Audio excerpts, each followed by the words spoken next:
క్రీస్తునందు ప్రేమైన సహోదరి సహోదరులకు యేసుక్రీస్తు నామములో శుభములు. దేవుని యొక్క నూతనమైన కృప మీకు కలుగునుగాక. ఈరోజు దేవుడు మనకిచ్చిన మాట హోషేయ గ్రంథం 10వ అధ్యాయం 2వ వచనం. వారి మనస్సు కపటమైనదే గనుక వారు త్వరలోనే తమ అపరాధమునకు శిక్ష నొందుదురు.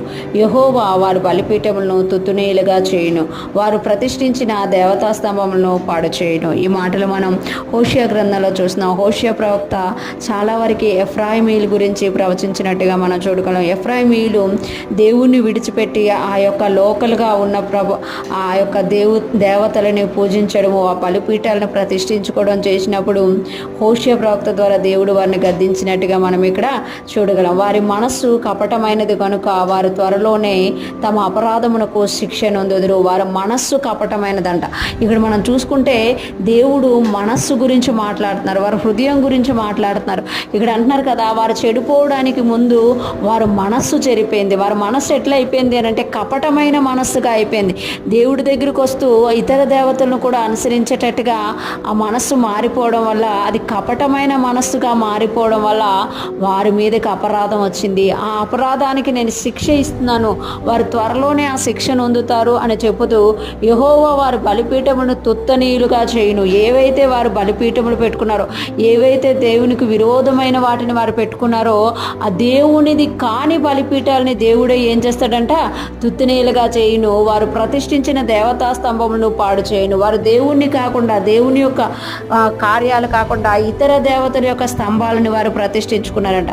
ఆ ప్రతిష్ఠించుకున్న ప్రతి స్తంభమును కూడా దేవుడు ఏం చేస్తానంటున్నారు, తుత్తనీలుగా చేస్తానంటున్నారు. దేవుడు రోషము గల దేవుడు అనమాట. మనల్ని రక్షించుకున్న దేవుడు, మన కొరకు తన కుమారుడినిచ్చి, తన కుమారుడి ప్రాణమును విలువ మన రక్షణ అనమాట. అంత గొప్పగా మనల్ని రక్షించుకున్న దేవుడు మనం తప్పిపోతే చూస్తూ ఊరుకోడు అనమాట. కపటమైన మనస్సుకు ఒకవేళ దుష్టుడు మనలో పెట్టి దేవుడి నుండి దూరం చేస్తున్నాడు, ఆ కపటమైన మనస్సుకే దేవుడు చికిత్స చేసి ఆ శిక్ష పంపించి ఆ అపరాధమును క్షమించి ఆ శిక్ష ద్వారా ఆ మనస్సును సరిచేసి ఏవైతే మనం బలిపీఠాలు కట్టుకున్నామో, ఏవైతే మనం దేవతా స్తంభములుగా పెట్టుకున్నామో వాటన్నిటినీ తుత్తనేలుగా చేస్తాడంట.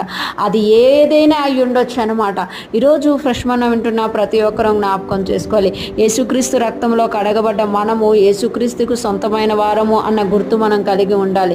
ఎప్పుడూ కూడా యేసుక్రీస్తుని విడిచిపెట్టే వారంగా కాకుండా ఆయన నుండి మనల్ని మళ్లింపచేసే ప్రతి దాన్ని మనం ఎప్పటికప్పుడు చెక్ చేసుకుంటూ వాటిని మనం తుత్తునీలుగా నరికివేసుకుంటూ దేవునిలో మనం నిలబడే వారిగా ఉండాలి అనేది దేవుని యొక్క ఆశ అనమాట. ఎప్పుడైతే మనం దేవుని కొరకు నిలబడతామో దేవుడు మన జీవితాల్లో గొప్పవాటిని చేస్తాడు. ఒకవేళ మనము కపటమైన మనసు కలిగి దేవుడి నుండి తప్పిపోతున్నామో ఆయన శిక్షించి మనలో ఉన్న ఆ కపటత్వాన్ని, ఆ యొక్క ఏవైతే హోషేయ గ్రంథంలో చెప్పబడి ఉన్నాయో వాటన్నిటిని అతనే తీసివేసి మరలా మనల్ని పరిశుద్ధపరచుకుంటాడు.